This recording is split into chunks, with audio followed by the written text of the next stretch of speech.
हिंदी में यूपीएससी की तैयारी से संबंधित प्रोग्राम्स को देखने के लिए सब्सक्राइब करें स्टडी IQ IAS हिंदी। चलिए आइए देखें, लोक अदालत और अन्य न्यायालय हमें पढ़ना है। चलिए, अमृत उपाध्याय 007 आपको पता है, मेरा इंस्टा का पता है और अमृत उपाध्याय 007 टेलीग्राम का पता है।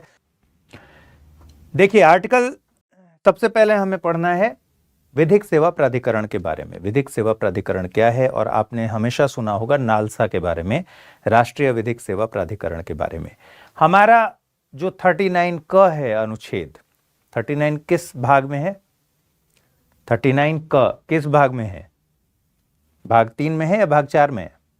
तो 39 का जो क है, 39 क बेसिकली डीपीएसपी का पार्ट है, यानी नीति निर्देशक तत्व का हिस्सा है। वो क्या कहता है उसको एक बार पढ़ लीजिए तो आपको उद्देश्य समझ में आएगा।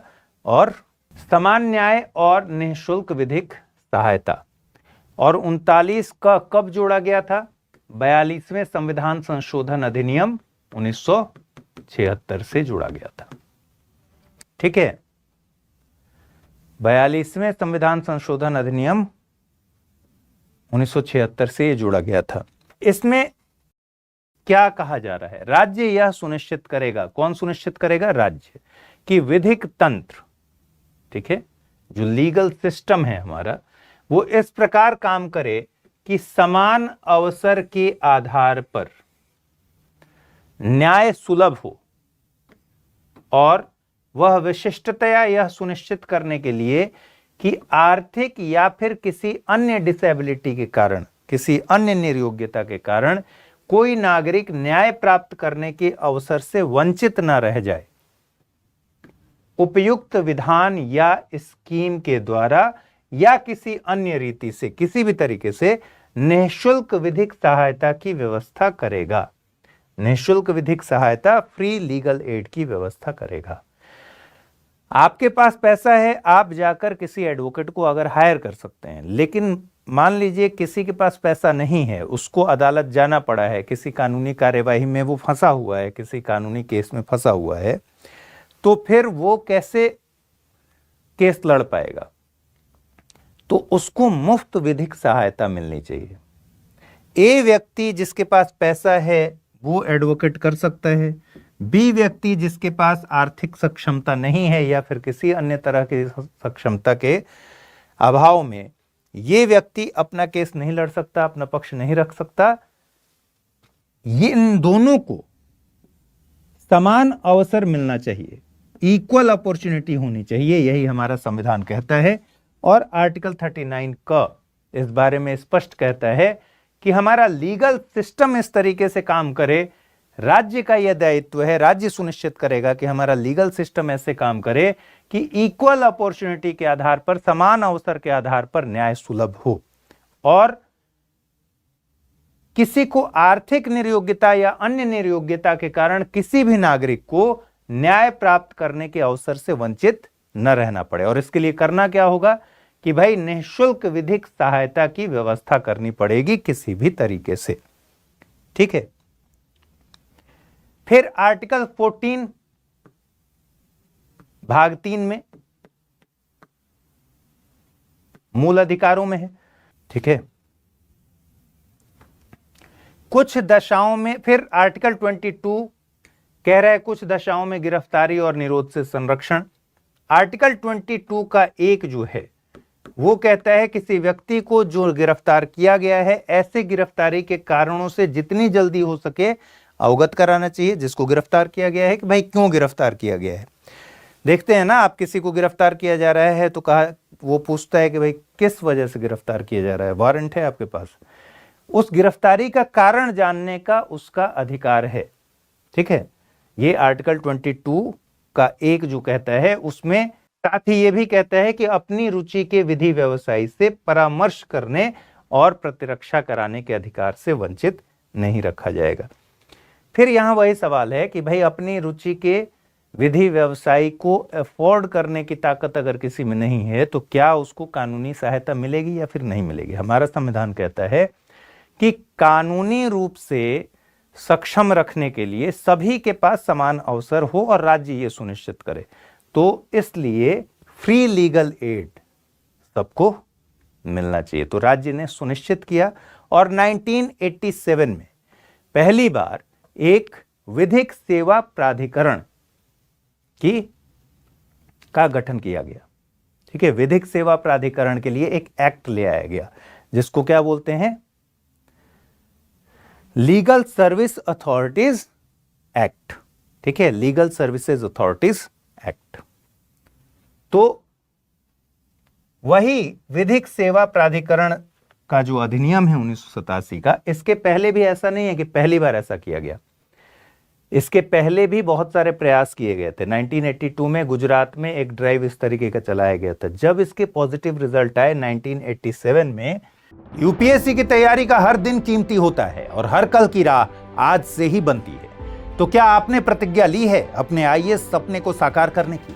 स्टडी IQ लेकर आया है यूपीएससी लाइव फाउंडेशन हिंदी प्रतिज्ञा बैच 2026, जहां कराई जाएगी प्रीलिम्स से लेकर इंटरव्यू तक की पूरी तैयारी, वो भी रणनीतिक गहराई के साथ और सही मार्गदर्शन के साथ। इस बैच में आपको मिलेंगी 1000+ घंटों की लाइव और रिकॉर्डेड कक्षाएं, 1-to-1 personalised mentorship, daily current affairs, test series और सीसेट का कंप्लीट कवरेज, प्रीलिम्स और मेंस रेसिडेंशियल प्रोग्राम यानी PRP और MRP डिसिप्लिन के साथ फोकस भी, इंटरव्यू गाइडेंस प्रोग्राम, IGP अंतिम दौर तक स्टडी IQ आपके साथ रहेगा। और इतना ही नहीं, प्रीलिम्स में सफल होने पर मिलेगा पूरा फीस वापस, टॉप स्कोरर को मिलेगा 11,000 रुपए का नगद पुरस्कार।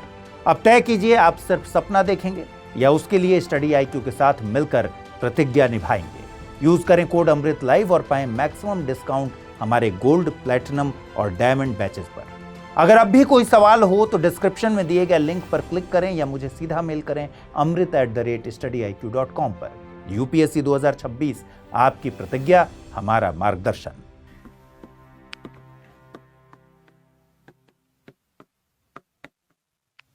विधिक सेवा प्राधिकरण अधिनियम सरकार लेकर आई, एक्ट बन गया। इस एक्ट के जरिए नेशनल लीगल सर्विस अथॉरिटी, राष्ट्रीय विधिक सेवा प्राधिकरण का गठन किया गया। फिर स्टेट के लेवल पर सालसा, ठीक है, स्टेट के लेवल पर लीगल सर्विस अथॉरिटी का गठन किया गया। राज्य स्तर के जो विधिक सेवा प्राधिकरण है उनकी व्यवस्था की गई। डिस्ट्रिक्ट के लेवल पर भी व्यवस्था किया गया, जिला विधिक सेवा प्राधिकरण का इंतजाम किया गया।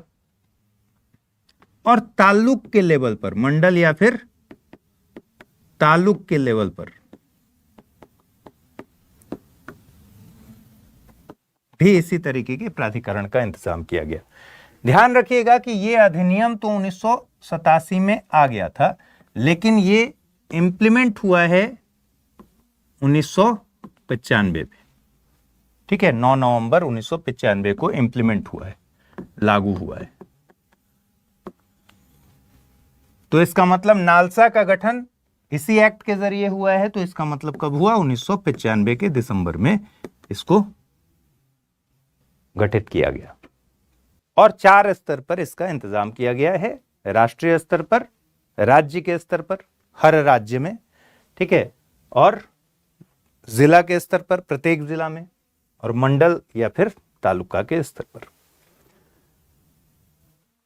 नालसा जो है वो कानूनी सहायता कार्यक्रमों के कार्यान्वयन की निगरानी करता है और मूल्यांकन करने का काम करता है। तो जो कानूनी सहायता कार्यक्रम है, फ्री लीगल एड ही इसका तो मेन मकसद है। तो फ्री लीगल एड के लिए, कानूनी सहायता कार्यक्रम के लिए जो उसकी कार्यान्वयन की प्रगति है उसकी निगरानी करना इसका प्रमुख कार्य है। और साथ ही देश भर में कानूनी सेवाएं उपलब्ध कराने के लिए नीतियां और कार्यक्रम बनाना इसका मुख्य कार्य है। ठीक है, चलिए अब विधिक सेवा प्राधिकरणों के कार्य क्या हैं राष्ट्रीय स्तर पर, राज्य स्तर पर, जिला स्तर पर, तालुका स्तर पर ये विधिक सेवा प्राधिकरण क्या कार्य करेंगे? जाहिर सी बात है, हमने मकसद में क्या पढ़ा कि भाई ऐसे नीति, ऐसे कार्यक्रम बनाना ताकि विधिक सहायता दी जा सके, यही तो काम है। तो इनके कार्य अगर हम देखेंगे तो जो भी योग्य लोग हैं उनको मुफ्त और सक्षम कानूनी सेवाएं मुहैया हों, ये सुनिश्चित करना, उनको मुफ्त और कानूनी सेवाएं प्रदान करना इनका सबसे महत्वपूर्ण काम है। अब सवाल है कि योग्य लोग कौन हैं?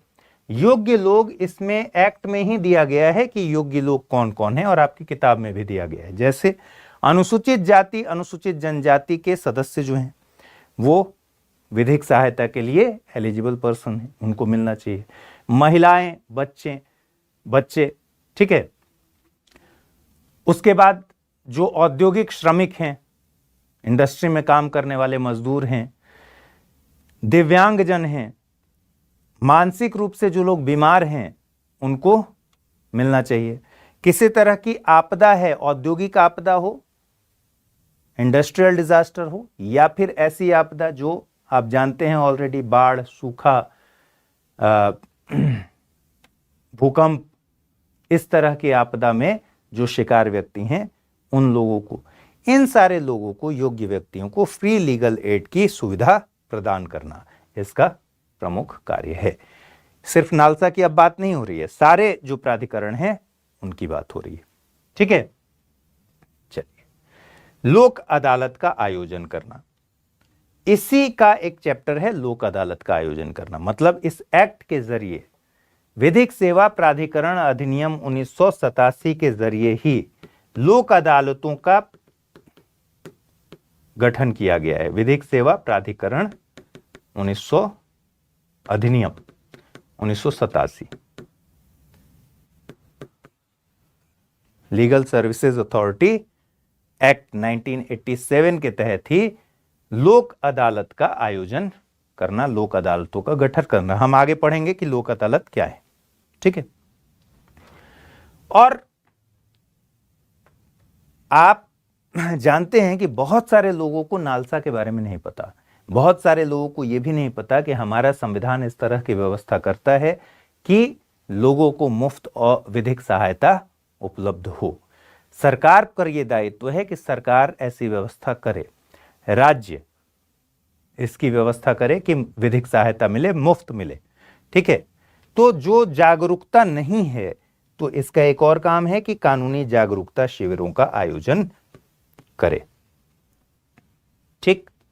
मुफ्त विधिक सहायता के लिए योग्य व्यक्ति कौन कौन है? ज्यादातर मैंने बता दिए हैं, महिला और बच्चे, SC ST कम्युनिटी के जो मेंबर्स हैं, औद्योगिक मजदूर, दिव्यांग व्यक्ति, यहां मानसिक रूप से बीमार व्यक्ति भी लिख लीजिए, मानसिक रूप से बीमार व्यक्ति, हिरासत में लिए गए व्यक्ति, इन्हें भी विधिक सहायता अवेलेबल होनी चाहिए। वे व्यक्ति जिनकी वार्षिक आय 1 लाख से कम है, उनको भी मुफ्त विधिक सहायता उपलब्ध होती है। मानव तस्करी, ह्यूमन ट्रैफिकिंग के शिकार व्यक्ति तथा बेगर्स, भिखारी, ये इनका भी जिक्र है। और सामूहिक आपदा, हिंसा, बाढ़, सूखा, भूकंप, औद्योगिक आपदा इत्यादि के शिकार व्यक्ति जो हैं वो क्या करते हैं, उनको विधिक सहायता उपलब्ध कराई जाती है। बात स्पष्ट है। अब आ जाइए लोक अदालत। मैंने बताया कि लोक अदालत विधिक सेवा प्राधिकरण अधिनियम 1987 के अंतर्गत एक व्यवस्था की गई है। अब लोक अदालत नाम से ही आपको समझ में आ रहा होगा कि ये जो हमारा पारंपरिक अदालत का ढांचा है उसके बाहर की एक व्यवस्था है, और इसको कहते हैं ADR, alternative dispute resolution mechanism. तो ADR या फिर वैकल्पिक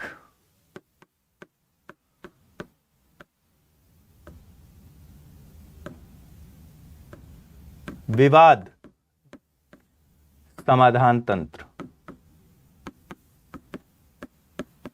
वैकल्पिक विवाद समाधान तंत्र का एक टूल है लोक अदालत, ठीक है। देखिए यहां लिखा था, मैंने झूठ मूठ का लिख दिया, वैकल्पिक विवाद निवारण तंत्रों में से एक है। नालसा अन्य कानूनी सेवा संस्थानों के साथ लोक अदालतों का आयोजन करता है। लोक अदालत एक ऐसा फोरम है, एक ऐसा मंच है जहां ऐसे मामले सुने जाते हैं जो या तो अभी न्यायालय पहुंचे ही नहीं, पहुंचने वाले हैं, केस की तैयारी हो रही है, ठीक है, कोर्ट में अभी फाइल नहीं हुआ है। ऐसे भी तो मामले हैं कि दोनों पक्ष पहुंच चुके हैं, अभी कोर्ट में मुकदमा दायर नहीं किया गया है, लेकिन कोर्ट मामला पहुंच चुका है,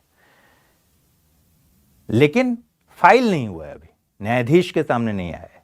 तो एक तो वो मामले जो प्री लिटिगेशन वाले मामले हैं, अभी मुकदमा अभी दायर नहीं हुआ है, और दूसरे ऐसे मामले जो कोर्ट के सामने लंबित हैं और दोनों पक्षों के बीच ऐसी सहमति हो गई अगर कि कोर्ट में लंबित मामले जो चल रहे मामले हैं, अगर दोनों पक्ष सहमत है कि इसको लोक अदालत में जाकर उसका कोई समाधान निकल लिया जाए। अब देखिए क्या है वैकल्पिक विवाद समाधान तंत्र। वैकल्पिक विवाद समाधान तंत्र अपने आप में क्या इशारा कर रहा है?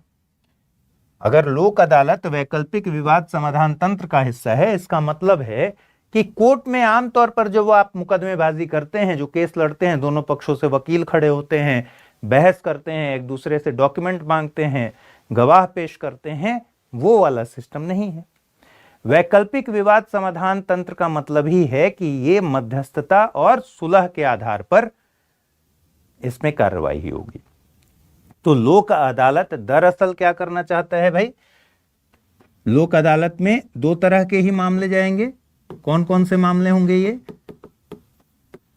एक मामला तो ये हो गया जो न्यायालय में लंबित है, और दूसरा मामला हो गया जो प्री लिटिगेशन का केस है, मतलब अभी न्यायालय पहुंचा नहीं है, पहुंचने वाला है, ठीक है। तो न्यायालय पहुंचने वाला है,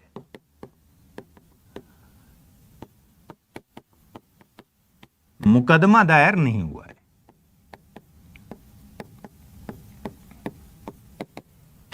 ठीक है।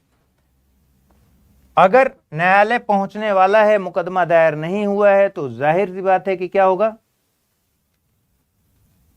दोनों पक्षों से पूछा जाएगा कि भाई ये जो भी मीडिएटर होगा, जो भी लोक अदालत को लीड कर रहा होगा, ठीक है, न्याय कर रहा होगा, डिसीजन ले रहा होगा, वो व्यक्ति दोनों के बीच एक सहमति करा देगा।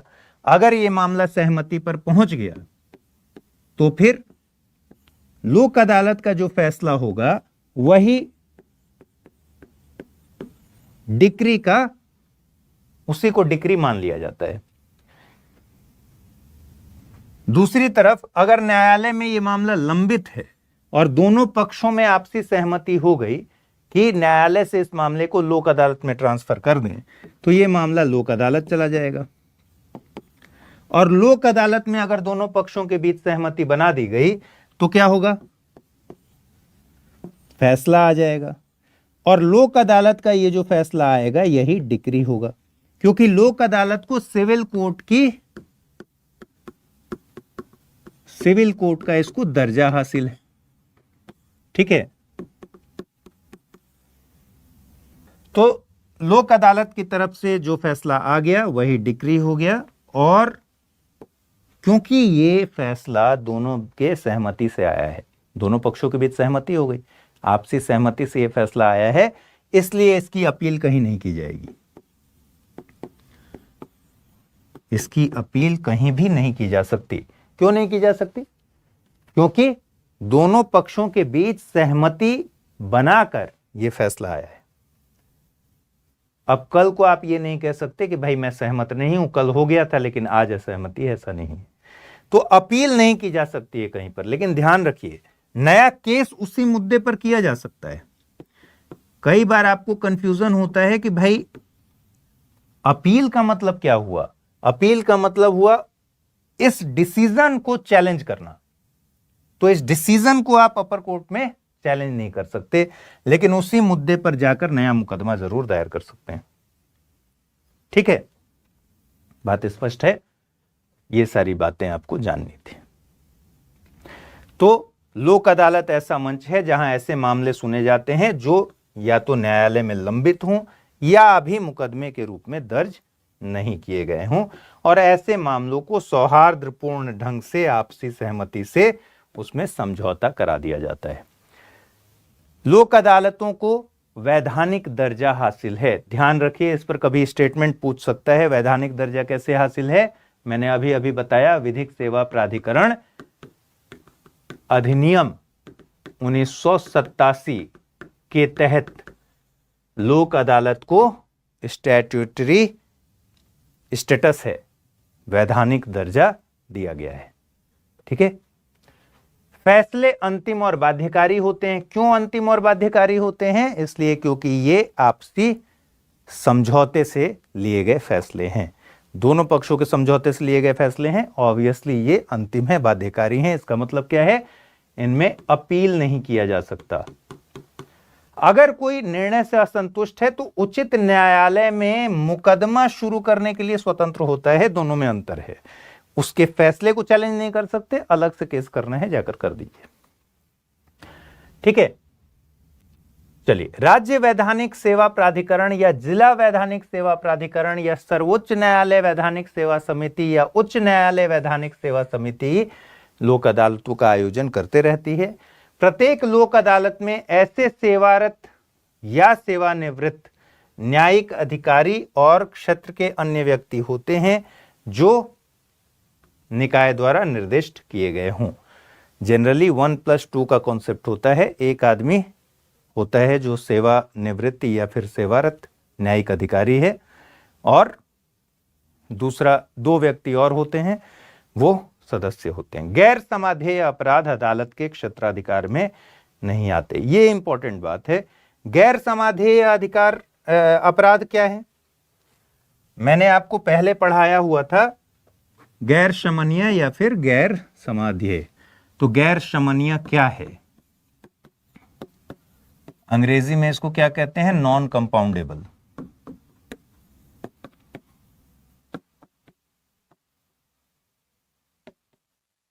ऐसे मामले जिसमें आपस में समझौते की अनुमति नहीं है। जैसे मान लीजिए 2 लोगों के बीच विवाद हो गया, दोनों लोगों ने, और कोर्ट में मामला चला गया, कोर्ट में केस चल रहा है। अगर वो शमनीय अपराध है, कंपाउंडेबल क्राइम है, तो दोनों पक्ष आपस में समझौता करके मामले को रफा दफा कर सकते हैं। सुना है ना आपने, केस वापस लो। तो केस वापस कब लेगा आदमी? जब कंपाउंडेबल क्राइम होगा। जब आपस में समझौता हो गया, भाई हम लोग केस वापस ले रहे हैं, आप छोड़ दीजिए। लेकिन कुछ क्राइम ऐसे हैं जो नॉन कंपाउंडेबल हैं, उसमें समझौता नहीं हो सकता। ठीक है, गैर शमनीय अपराध है। तो गैर शमनीय अपराध या नॉन कंपाउंडेबल अपराध है अगर, तो उस मामले में क्या होगा? ये सारे मामले लोक अदालत नहीं जा सकते। ऑब्वियसली क्यों नहीं जा सकते? सीधा सा कॉन्सेप्ट है ना भाई, कि लोक अदालत में तो समझौते से ही निर्णय लिया जा रहा है, समझौते के आधार पर ही निर्णय हो रहा है। दोनों पक्षों में समझौता कराया जा रहा है बेसिकली। और गैर शमनीय में तो समझौता कराया ही नहीं जा सकता है, वो परमिशेबल नहीं है। ठीक है, तो इसका मतलब क्या हुआ कि इस पॉइंट को आपको याद रखना है। एक और बात ध्यान रखना है कि तलाक के मुद्दे भी लोक अदालत में नहीं आते। तलाक के मुद्दे लोक अदालत में नहीं आते। ठीक है, लोक अदालतों का जो प्रोग्रेस था वो काफी अच्छा था, सरकार काफी खुश थी, अदालतों पर दबाव काफी कम था, कम पड़ रहा था। भाई मेन जो अदालत का स्ट्रक्चर है उस पर दबाव कम होगा ना, जब ज्यादा से ज्यादा मामले क्या हो रहे हैं, बाहर लोक अदालतों में निपट जा रहे हैं।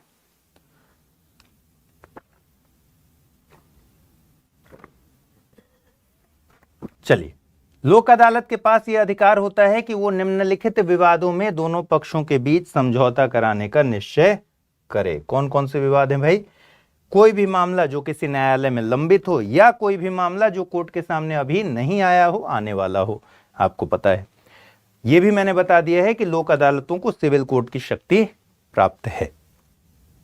ठीक है, अब लोक अदालत के अलग अलग लेवल क्या क्या हैं और संरचना क्या क्या है। अगर राज्य प्राधिकरण के स्तर पर देखेंगे तो राज्य प्राधिकरण के स्तर पर देख लीजिए, लोक अदालत का आयोजन करने वाले राज्य विधिक सेवा प्राधिकरण के सचिव लोक अदालतों को गठित करते हैं।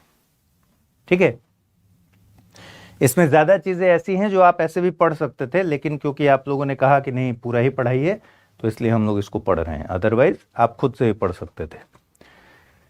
तो अदालत की पीठ, लोक अदालत की पीठ राज्य के स्तर पर कौन करेगा? राज्य प्राधिकरण के स्तर पर भाई राज्य विधिक सेवा प्राधिकरण के सचिव द्वारा लोक अदालत गठित किए जाएंगे। पहली चीज, प्रत्येक पीठ में कौन शामिल होगा? प्रत्येक पीठ में उच्च न्यायालय का एक वर्तमान या फिर सेवानिवृत्त न्यायाधीश शामिल होगा, या एक वर्तमान या सेवानिवृत्त न्यायिक अधिकारी, तथा इनमें से कोई एक या फिर दोनों। कौन कौन है? कानूनी पेशे के सदस्य और एक सामाजिक कार्यकर्ता। भाई ऐसा सामाजिक कार्यकर्ता जो कमजोर वर्गों के उत्थान में कार्यरत हो और जिसको कानूनी सेवा योजनाओं या कार्यक्रमों में रुचि हो। बात स्पष्ट है? तो अगर राज्य प्राधिकरण स्तर पर लोक अदालत की हम संरचना को जानना चाहें, तो राज्य प्राधिकरण स्तर पर राज्य विधिक सेवा प्राधिकरण के सचिव द्वारा लोक अदालत का गठन किया जाता है। पहली बात। दूसरी बात, उच्च न्यायालय का एक रिटायर्ड या फिर सिटिंग जज इस लोक अदालत की पीठ में शामिल होते हैं। अगर ये अवेलेबल नहीं है तो कौन शामिल होगा? एक सेवानिवृत्त या फिर सिटिंग न्यायाधिकारी और दो और मेंबर। ठीक है, दोनों में से एक या फिर दोनों। एक होगा कानूनी पेशेवर आदमी, वकील हो सकता है कानूनी पेशेवर, और दूसरा कौन होगा? दूसरा होगा ऐसा सामाजिक कार्यकर्ता जिसको कानून के बारे में भी रुचि हो और वो सामाजिक कार्यकर्ता हो जो कमजोर वर्गों के उत्थान में कार्यरत हो। ठीक है, चलिए उच्च न्यायालय के स्तर पर क्या होगा? उच्च न्यायालय के स्तर पर उच्च न्यायालय विधिक सेवा समिति के सचिव द्वारा लोक अदालत की पीठ गठित की जाएगी। एक हमने पढ़ लिया राज्य सेवा प्राधिकरण के लेवल पर, राज्य प्राधिकरण के लेवल पर राज्य विधिक सेवा प्राधिकरण का सचिव लोक अदालत गठित करेगा। उच्च न्यायालय विधिक सेवा समिति के सचिव लोक अदालत की पीठ कब गठित करेंगे? उच्च न्यायालय के स्तर पर। उच्च न्यायालय में भी लोक अदालत गठित किया जाता है। ठीक है, सारे अदालतों में सुप्रीम कोर्ट से लेकर और तालुका के लेवल पर, ब्लॉक लेवल पर लोक अदालत गठित किए जाते हैं। आपने हमेशा सुना होगा ना, कभी आपने यह भी सुना होगा कि चालान कट गया किसी का। ठीक है, आपके किसी दोस्त मित्र ने बताया चालान कटा। अब चालान के लिए पुलिस वाले क्या बोलते हैं कि कोर्ट में जाकर छुड़वाइए। ठीक है, तो किसी का अगर आपका वकील दोस्त होगा तो वो बताएगा कि लोक अदालत लगते हैं परिवहन मामलों पर, तो चालान के सारे मामले वहां बल्क में क्या होते हैं? समझौता करा दिया जाता है। अब किसी का चालान हो गया है 10,000 का करते कराते, तो उसको कहा जाता है कि भाई ठीक है 1200 रुपया दो, तुम्हारा 10,000 का चालान हो गया, खत्म हो गया। ठीक है, तो बेसिकली क्या कराया गया? समझौता करा दिया गया, आपके और सरकार के परिवहन विभाग के बीच समझौता हो गया। अब इसको कहीं चैलेंज नहीं किया जाएगा, आपका चालान का पूरा मामला हट गया। ठीक, इसमें हम आगे पढ़ेंगे स्थायी लोक अदालतें। 2002 में जब इस प्रोग्रेस से बहुत ज्यादा मोटिवेशन हुआ तो 2002 में विधिक सेवा प्राधिकरण अधिनियम में संशोधन करके एक धारा जोड़ दिया गया और क्या कर दिया गया?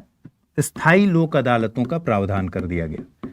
ये स्थायी लोक अदालतें वही हैं जो परिवहन से जुड़े मामले देखते हैं, बिजली से जुड़े मामले देखते हैं, इस तरह के जो मामले हैं उसके लिए अलग अलग विभागों के लिए अलग अलग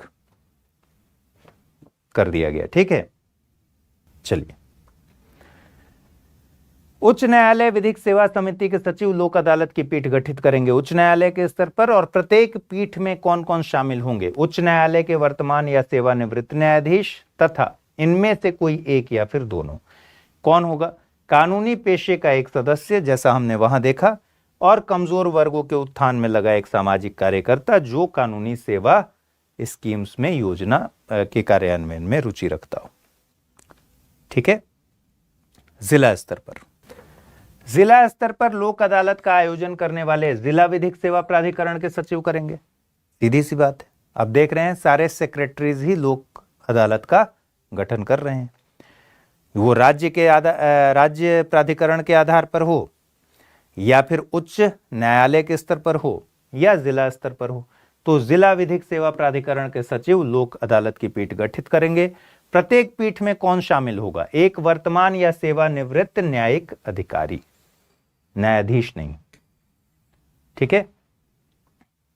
दूसरा, इनमें से कोई एक या दोनों, कानूनी पेशे का में लगा एक सदस्य और कमजोर वर्गों के उत्थान में लगा एक सामाजिक कार्यकर्ता।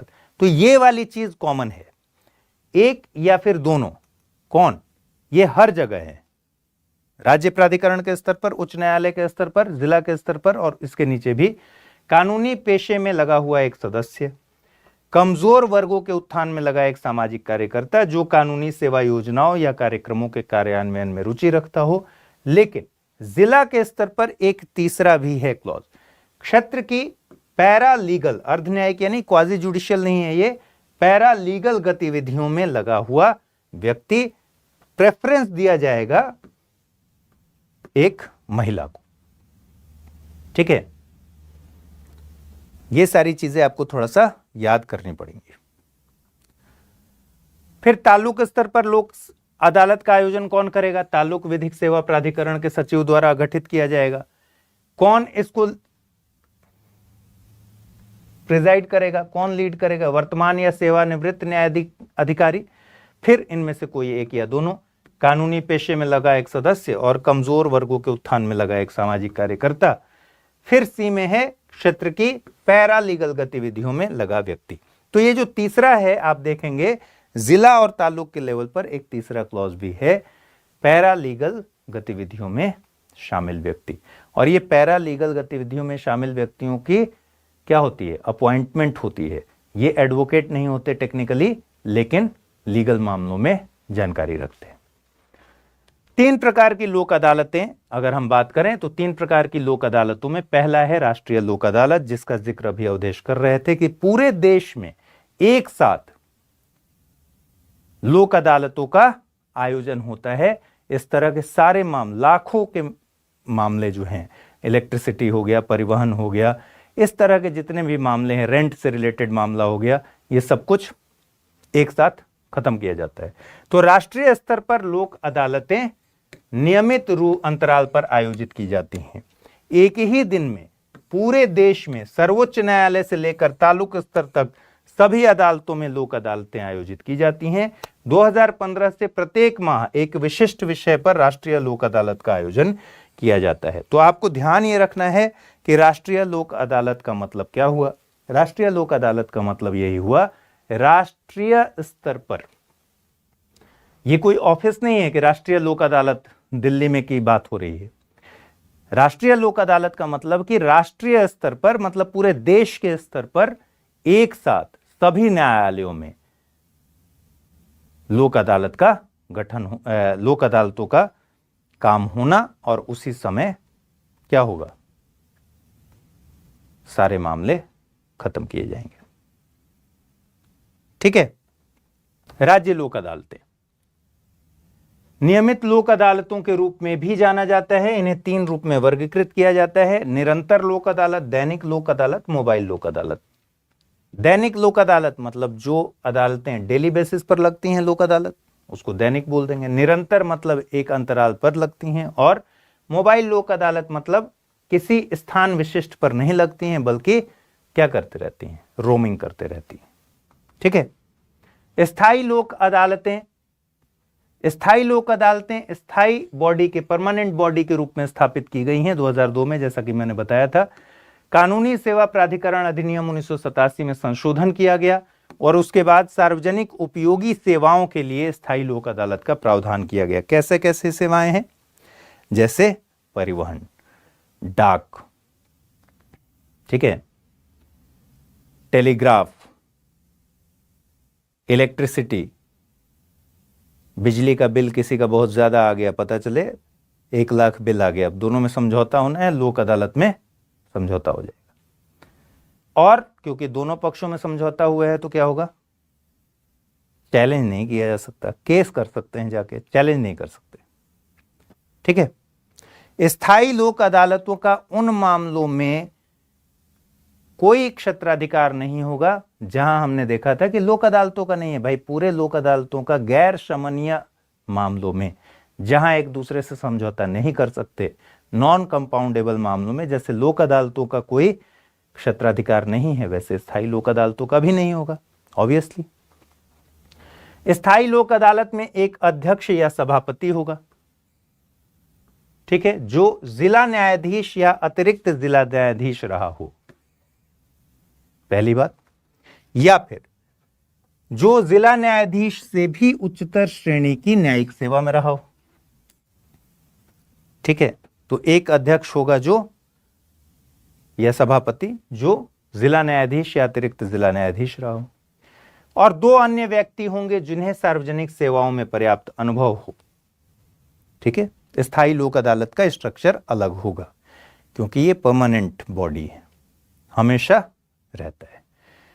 इनके डिसीजन सभी पक्षों के लिए अंतिम और बाध्यकारी हैं, ठीक वैसे ही जैसे लोक अदालतों के हैं, और इनका अधिकार क्षेत्र 10 लाख रुपए तक होगा।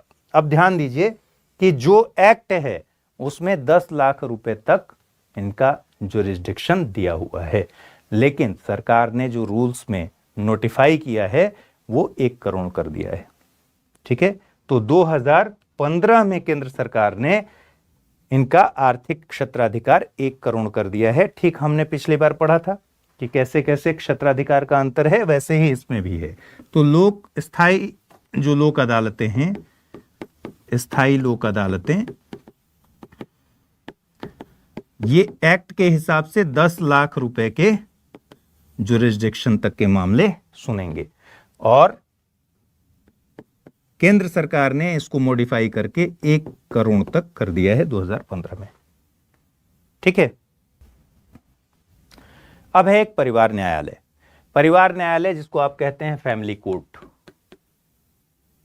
फैमिली रिलेटेड सारे मामले कहां जाएंगे? फैमिली कोर्ट में जाएंगे।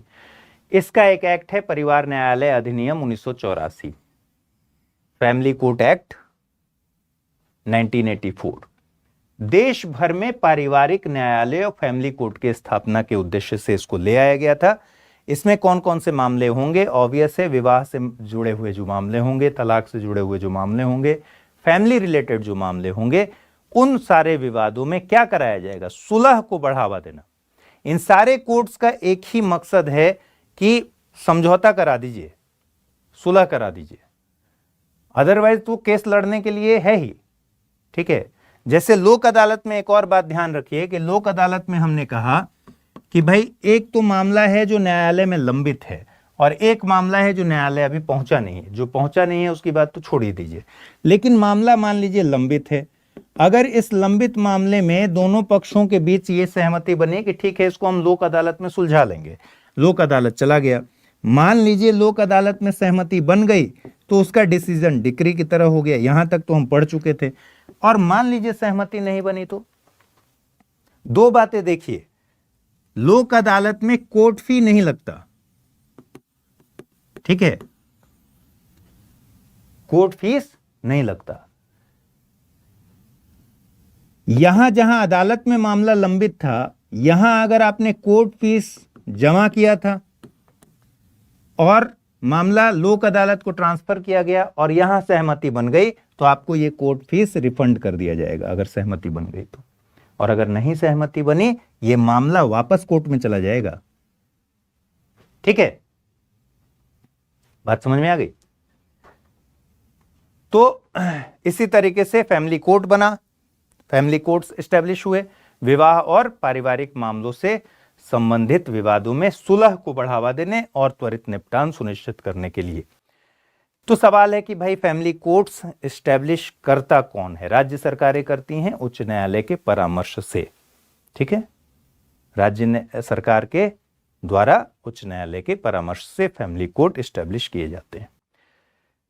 इसकी धारा 3(1)(a) पारिवारिक विवाद पारिवारिक न्यायालय अधिनियम की धारा 3(1)(a) के तहत राज्य सरकारों के लिए राज्य के हर एक क्षेत्र के लिए एक पारिवारिक न्यायालय स्थापित करना अनिवार्य है।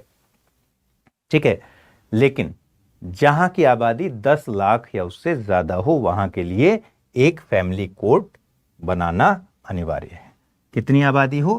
ग्रेटर देन 10 लाख, तो फिर यहां एक फैमिली कोर्ट बनेगा। लेकिन राज्य सरकार के ऊपर है, वो चाहे तो ऐसे क्षेत्र में भी फैमिली कोर्ट एस्टेब्लिश कर सकती है जहां आबादी के क्राइटेरिया इतना फुलफिल नहीं हो रहा है लेकिन रिक्वायरमेंट है। ठीक है, लोक अदालत को इंग्लिश में लोक अदालत ही बोलते हैं। चलिए, अब फैमिली कोर्ट में न्यायाधीशों की नियुक्ति कौन करता है? फैमिली कोर्ट में भी राज्य सरकार उच्च न्यायालय की सहमति से एक या एक से अधिक व्यक्तियों को न्यायाधीश नियुक्त कर सकती है फैमिली कोर्ट का। और ये फैमिली कोर्ट के जो न्यायाधीश बनाए जाएंगे, इनके पास क्या एलिजिबिलिटी होनी चाहिए, क्या योग्यता होना चाहिए? इनके पास कम से कम 7 वर्षों तक भारत के न्यायिक अधिकारी, भारत में कहीं भी न्यायिक अधिकारी के रूप में या ट्रिब्यूनल के मेंबर के रूप में या संघ या राज्य के तहत किसी पद पर कानून का विशेष ज्ञान होना चाहिए। थोड़ा सा फ्लेक्सिबल बनाया गया है भाई, 7 वर्षों तक कम से कम भारत में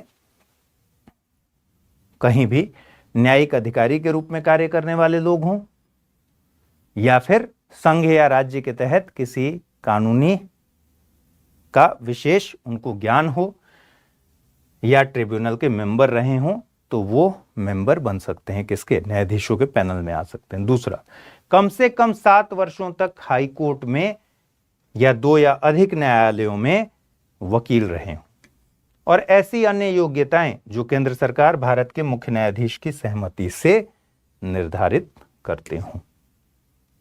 ठीक, नियुक्ति के समय ध्यान रखने वाली क्या बातें हैं? न्यायाधीशों की नियुक्ति के समय क्या चीजें ध्यान रखी जानी चाहिए पारिवारिक न्यायालय के लिए? अनुभव और विशेषज्ञता के कारण सुलह और परामर्श द्वारा विवादों के निपटारे को बढ़ावा देने के लिए वो व्यक्ति योग्य हो। आपने देखा हो ना, कई डिस्प्यूट्स ऐसे होते हैं जो सिर्फ इसलिए सुलझ जाते हैं कि जो बीच में बैठा हुआ व्यक्ति है वो बहुत ज्यादा अनुभवी व्यक्ति है, उसको बात करना पता है, कैसे बात करना है, और अपनी विशेषज्ञता है उसकी वजह से सुलह हो जाता है। तो जिसको भी आप अपॉइंट करेंगे लोक अदालत में न्यायाधीश के तौर पर, न्यायाधिकारी के तौर पर, वो व्यक्ति इतना एक्सपर्ट होना चाहिए कि सुलह करा सके। दूसरा, नियुक्ति में महिलाओं को प्राथमिकता दी जानी चाहिए क्योंकि महिलाएं सुलह कराने में ज्यादा बेहतर काम करती हैं। और तीसरा कि 62 साल इसमें मैक्सिमम एज है। लोग फैमिली कोर्ट के जो न्यायाधीश होंगे वो 62 साल की उम्र से ज्यादा के नहीं हो सकते ऑब्वियसली। तो 62 साल की आयु की प्राप्त करने के बाद किसी भी व्यक्ति को फैमिली कोर्ट के न्यायाधीश के रूप में नियुक्त नहीं किया जाएगा। क्यों? क्योंकि मैक्सिमम एज क्या है? 62 साल है। चलिए, एक न्यायाधीश को जो वेतन दिया जाता है, भत्ते दिए जाते हैं और सेवा के अन्य नियम शर्तें जो होती हैं वो राज्य सरकार तय करती है उच्च न्यायालय के परामर्श से। ठीक। अन्य महत्वपूर्ण बिंदु, फैमिली कोर्ट्स के लिए अनिवार्य है कि वे पहली बार में सुनिश्चित करें कि पारिवारिक विवाद के पक्षों के बीच सुलह या समझौता बैठकों में माहौल इनफॉर्मल हो, अनौपचारिक हो। मतलब फैमिली कोर्ट में भी ऐसा ना हो कि जी जज साहब बैठे हुए हैं, सामने माहौल बना हुआ है, इनफॉर्मल बातचीत हो सके। कई बार फैमिली कोर्ट में खूब झगड़ा वगड़ा भी होता है, एक दूसरे के ऊपर खूब चिल्लाना भी हो गया, पति और पत्नी साथ में हैं, एक सामने पूरी भड़ास फैमिली कोर्ट में निकल रही है। माहौल इनफॉर्मल होता है, अनौपचारिक होता है, बातचीत होती है, एक उनके मन से बात निकालने की कोशिश होती है कि समस्या है कहां। और कोई भी सुलह कराने के पीछे क्या मकसद होता है? तोड़ देना या फिर इस बात की संभावना को देखना कि क्या जुड़ने का कहीं रास्ता बचा हुआ है या फिर नहीं। आप भारत में अदालती कार्यवाही में देखेंगे, खास करके तलाक से जुड़े हुए मामले में, कि सब कुछ करने के बाद होता है कि 6 महीना एक दूसरे के साथ रह कर देखिए, हो सकता है आप लोगों के मन में परिवर्तन आ जाए। तो उन बातों को जानने की कोशिश होती है कि कहीं कोई गुंजाइश है साथ रहने की। अगर है तो कोशिश क्या होगी कि साथ रहिए। अब दोनों पक्ष बिल्कुल अड़े हुए हों कि टूट जाए सब कुछ, तो फाइनली जाकर वो फैसला आता है कोर्ट से भी। और अगर समझौता हो गया दोनों पक्षों की, भाई तलाक कर लिया जाए, ये भी समझौता हो गया, तो फिर बात खत्म हो जाती है। ध्यान रखिए, फैमिली कोर्ट भी क्योंकि सुलह के आधार पर, समझौते के आधार पर डिसीजन ले रहा है, इसलिए इसको फैसले भी चैलेंज नहीं होंगे। ठीक है। अगर पारिवारिक न्यायालय मुद्दे को हल करने में विफल हो जाती है, केवल तभी मामले को उच्च न्यायालय में लाया जा सकता है। समाज कल्याण एजेंसी, परामर्शदाताओं आदि को न्यायालयों से जोड़ा जा सकता है। इसमें चिकित्सा और कल्याण विशेषज्ञों की सेवा भी शामिल हो सकती है। कई बार काउंसलर्स को बुलाना पड़ता है, उनकी काउंसलिंग करानी पड़ती है। जो सोशल वेलफेयर के लिए काम करने वाले एनजीओज हैं, उनको इन्वॉल्व करना पड़ता है। ठीक है। साइकोलॉजिस्ट भी कई बार इसमें इन्वॉल्व हो जाते हैं। अब आ जाइए ग्राम न्यायालय। ग्राम न्यायालय एक्ट 2008, जैसे परिवार न्यायालय 1984, वैसे ही इसके तहत ग्राम न्यायालयों की स्थापना का प्रावधान किया गया। इस अधिनियम को संविधान के अनुच्छेद 39A के अनुसरण में पारित किया गया। ऑब्वियसली मुफ्त विधिक सहायता सबको मिलना चाहिए, इक्वल अपॉर्चुनिटी मिलनी चाहिए सबको। तो ग्राम न्यायालयों की स्थापना की गई और उद्देश्य क्या है? समाज के गरीब और कमजोर वर्गों को मुफ्त कानूनी सहायता प्रदान करना। ठीक है। तो ग्रामीण क्षेत्रों में न्याय प्रणाली के लिए एक आसान पहुंच सबकी हो, कम खर्च में तेजी के साथ उनके साथ न्याय हो सके, तो भारत के ग्रामीण क्षेत्रों में न्याय प्रणाली के लिए एक त्वरित समाधान हो, आसान समाधान हो और कम खर्च वाला समाधान हो, इसलिए ऐसे न्यायालय स्थापित किए गए हैं। राज्य के किसी भी जिले में मध्यवर्ती स्तर पर प्रत्येक पंचायत या निकटवर्ती पंचायतों के समूह के लिए, यानी एक या और ज्यादा पंचायतों को मिलाकर, पंचायत के साइज पर है ना, एक पंचायत के लिए भी हो सकता है और कई सारे पंचायतों को भी मिलाकर हो सकता है, एक या अधिक ग्राम न्यायालय स्थापित किए जा सकते हैं। राज्य सरकारें इस संबंध में उच्च न्यायालय से परामर्श के पश्चात नोटिफिकेशन जारी करते हैं और ग्राम न्यायालयों की स्थापना कर सकती हैं। तो भाई ये आप देख रहे हैं कि पारिवारिक न्यायालय हो या फिर ग्राम न्यायालय हो, ये सब कुछ कौन तय करता है? राज्य सरकारें स्थापना करती हैं, लेकिन उच्च न्यायालय से परामर्श करने के बात करती हैं। राज्य सरकार उच्च न्यायालय के परामर्श से प्रत्येक ग्राम न्यायालय के लिए एक न्यायाधिकारी नियुक्त करते हैं। ठीक है, न्यायाधिकारी नियुक्त करते हैं। वर्ड क्या है न्यायाधिकारी? ये फर्स्ट क्लास मजिस्ट्रेट का लेवल है, फर्स्ट क्लास मजिस्ट्रेट। ठीक है, इसलिए यहां न्यायाधीश नहीं बोल रहे हैं। देखिए यहां लिखा हुआ है, किसी व्यक्ति को न्यायाधिकारी के रूप में नियुक्त होने के लिए फर्स्ट क्लास जुडिशियल मजिस्ट्रेट के रूप में नियुक्त होने वाली योग्यता का होना जरूरी है। तो प्रथम श्रेणी के न्यायिक मजिस्ट्रेट के रूप में नियुक्त होने वाली योग्यता होनी चाहिए। वही व्यक्ति ग्राम न्यायालय को क्या करेगा? हेड करेगा, न्यायाधिकारी होगा। न्यायाधिकारी की नियुक्ति करते समय प्रेफरेंस जो देना है, अनुसूचित जाति, अनुसूचित जनजाति, महिलाओं या ऐसे अन्य वर्गों और समुदाय के सदस्यों को प्रतिनिधित्व दिया जाना चाहिए न्यायाधिकारी के तौर पर। ठीक है, चलिए। ग्राम न्यायालय एक मोबाइल न्यायालय के रूप में काम करती है। अब यहां एक बात बहुत आपको स्पष्ट तौर पर ध्यान देने वाली बात है। भाई ग्राम न्यायालय मोबाइल न्यायालय के रूप में काम करती है, तो फिर दोनों में अंतर क्या है? अब मोबाइल अदालतों के तौर पे काम करते हैं। इसका मतलब क्या हुआ? इसका मतलब सीधा सा हुआ कि भाई जैसे आप सिविल कोर्ट पहुंच जाते हैं, वैसे ग्राम कोर्ट नहीं पहुंच सकते। इतने सारे पंचायत हैं, इतने सारे गांव हैं, तो ये जो ग्राम न्यायालय हैं ये समय समय पर मूव करते रहते हैं। भाई एक गांव में बैठे सारे मामले जो उनके अधिकार क्षेत्र में आ सकते हैं, छोटे मामले होते हैं ये बेसिकली, जिसमें अच्छा ध्यान रखिए, ग्राम न्यायालय सिविल मामले भी सुनते हैं और सिविल और आपराधिक दोनों ही मामले सुनते हैं, सिविल क्रिमिनल दोनों ही मामले सुनते हैं। लेकिन 2 साल तक की सजा जिसमें दी जा सकती है वैसे ही छोटे मामले ही सुनते हैं। ठीक है,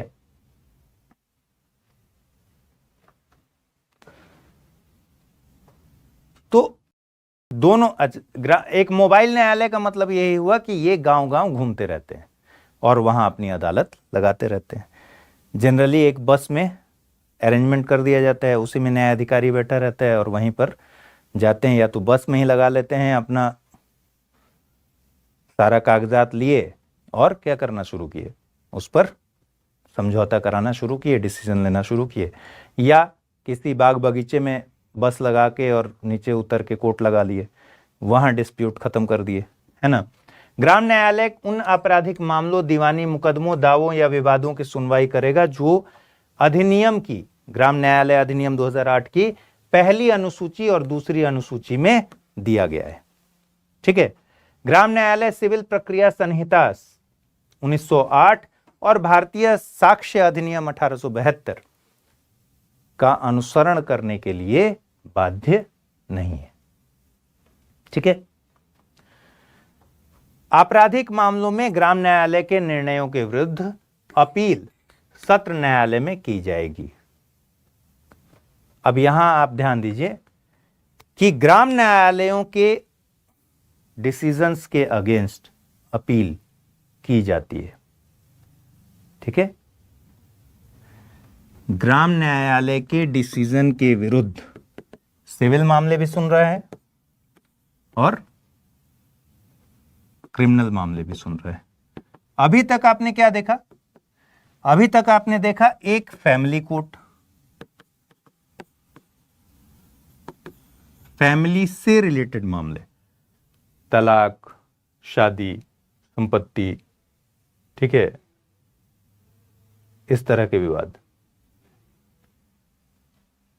तो लोक अदालत,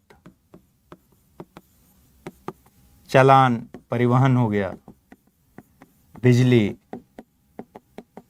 डाक, इन सेवाओं से जुड़े हुए मामलों का समाधान।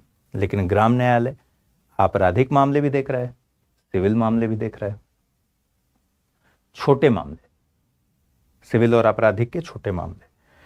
तो जाहिर सी बात है कि भाई ग्राम न्यायालय ने अगर, और मोबाइल अदालत है, घूम घूम कर डिसीजन दे रहा है अपना, इनके फैसलों के खिलाफ अगर सिविल में कोई फैसला आया है और कोई पक्ष असंतुष्ट है तो वो अपील करेगा डिस्ट्रिक्ट कोर्ट में, जिला न्यायालय में। और अगर क्रिमिनल मामले में कोई डिसीजन आया है ग्राम न्यायालय का तो वो अपील कर सकता है कहां पर?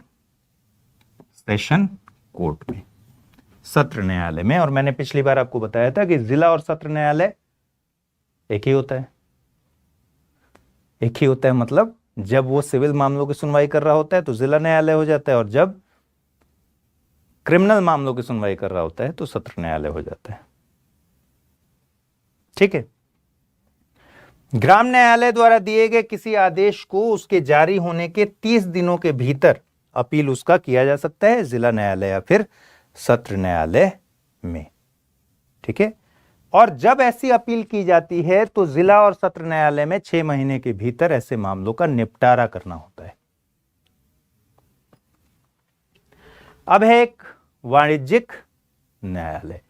जाहिर सी बात है, जैसे पारिवारिक न्यायालय पारिवारिक विवादों की सुनवाई के लिए है, वैसे ही वाणिज्यिक विवादों की सुनवाई के लिए, समाधान के लिए वाणिज्यिक न्यायालय अधिनियम 2015 लाया गया है। वाणिज्यिक विवाद से क्या मतलब हो सकता है भाई? व्यापारियों का मामला, बैंकर्स का मामला, वित्त प्रबंधक, व्यापारियों के सामान्य लेन देन से उत्पन्न होने वाले विवाद। जाहिर सी बात है ना कि जहां कमर्शियल लेन देन हो रहा है वहां विवाद होगा ही होगा। ठीक है, तो इन सब विवादों को निपटाने के लिए वाणिज्यिक विवाद कोर्ट, जो वाणिज्यिक न्यायालय हैं, उनकी स्थापना की गई 2015 के एक्ट के जरिए की गई। ये ध्यान रखना है, वाणिज्यिक न्यायालय अधिनियम 2015 के तहत। और स्थापना के पीछे क्या कारण है? घरेलू और अंतर्राष्ट्रीय स्तर पर व्यावसायिक विवादों की संख्या को कम करना, क्योंकि बहुत तेजी से ये विवाद बढ़ते जा रहे थे। ठीक है, चलिए, वाणिज्यिक विवादों के समाधान में लगने वाले समय को कम करना कारण है। व्यापार करने में आसानी के मामले में भारत की रैंकिंग में सुधार करना, जिसको आप कहते हैं ईज ऑफ डूइंग बिजनेस।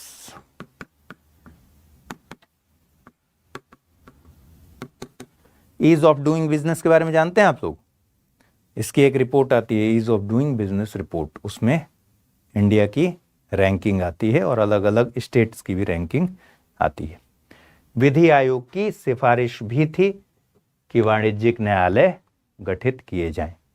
ठीक है, अधिनियम निर्दिष्ट मूल्य के वाणिज्यिक विवादों के निपटारे के लिए जिला स्तर पर वाणिज्यिक न्यायालय, उच्च न्यायालयों के भीतर वाणिज्यिक प्रभागों की स्थापना का प्रावधान करता है।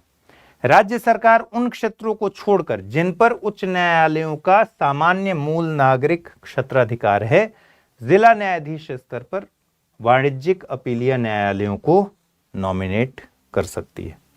ठीक है, इसमें आपको इतना ही जानना है, इसमें बहुत ज्यादा जानने की आपको जरूरत नहीं है, क्योंकि अब आप जब पूरा सोचिएगा तो सब कुछ उड़ चुका होगा। ठीक है, तो एक बार रीडिंग कर लीजिएगा अपनी किताब में, इतना आपके लिए पर्याप्त है। किताब में कुछ कुछ ऐसी भाषा है जो आपको समझ में नहीं आएगी, उसको स्किप कर जाइएगा, लेकिन विधिक सेवा प्राधिकरण ठीक से कर लीजिएगा। ठीक है, चलिए, यूपीएससी की तैयारी का हर दिन कीमती होता है और हर कल की राह आज से ही बनती है। तो क्या आपने प्रतिज्ञा ली है अपने आईएएस सपने को साकार करने की? स्टडी IQ लेकर आया है यूपीएससी लाइव फाउंडेशन हिंदी प्रतिज्ञा बैच 2026, जहां कराई जाएगी प्रीलिम्स से लेकर इंटरव्यू तक की पूरी तैयारी, वो भी रणनीतिक गहराई के साथ और सही मार्गदर्शन के साथ। इस बैच में आपको मिलेंगी 1000+ घंटों की लाइव और रिकॉर्डेड कक्षाएं, 1-to-1 personalised mentorship, daily current affairs, test series और सीसेट का कंप्लीट कवरेज, प्रीलिम्स और मेंस रेसिडेंशियल प्रोग्राम यानी PRP और MRP डिसिप्लिन के साथ फोकस भी, इंटरव्यू गाइडेंस प्रोग्राम, IGP अंतिम दौर तक स्टडी IQ आपके साथ रहेगा। और इतना ही नहीं, प्रीलिम्स में सफल होने पर मिलेगा पूरा फीस वापस, टॉप स्कोरर को मिलेगा 11,000 रुपए का नगद पुरस्कार। अब तय कीजिए, आप सिर्फ सपना देखेंगे या उसके लिए स्टडी IQ के साथ मिलकर प्रतिज्ञा निभाएंगे। यूज करें कोड अमृत लाइव और पाएं मैक्सिमम डिस्काउंट हमारे गोल्ड, प्लैटिनम और डायमंड बैचेस पर। अगर अब भी कोई सवाल हो तो डिस्क्रिप्शन में दिए गए लिंक पर क्लिक करें या मुझे सीधा मेल करें amrit@studiiq.com पर। यूपीएससी 2026, आपकी प्रतिज्ञा, हमारा मार्गदर्शन। हिंदी में यूपीएससी की तैयारी से संबंधित प्रोग्राम्स को देखने के लिए सब्सक्राइब करें स्टडी IQ IAS हिंदी।